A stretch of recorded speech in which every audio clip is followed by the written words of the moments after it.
হসপিটালে চলে আসছি, নামের নামে। এটা কোন হসপিটাল? সরকারি হসপিটাল। সরকারি হসপিটাল কেন আনছো? আপনি না টক শুতে বললে আপনি সবসময় সরকারি হসপিটাল প্রেফার করেন। আপনার যদি কিছু হয় সরকারি হসপিটালে যাবেন। আরে এটা তো কথার কথা বলছি, এটা কি আসল কথা নাকি? তার মানে কি আপনি সব মিথ্যা বলছেন লোক দেখানোর জন্য? ডাক্তার, আইসিইউ কে কোথায় আছে?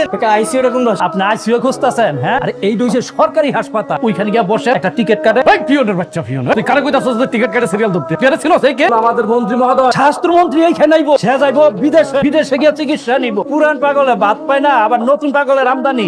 নার্স কে কোথায়? দেখছেন স্যার, দেখছেন রুগী আইসা ডাক্তারের সামনে বসে আছে, আর ডাক্তারে বসে নাক ডাকে ঘুমাইতেছে। অবস্থা দেখছেন তাদের? ওই ডাক্তার, কি হয়েছে? আমাদের মন্ত্রী মহোদয়ের বুকে ব্যথা উঠছে, তাড়াতাড়ি চিকিৎসা দেন।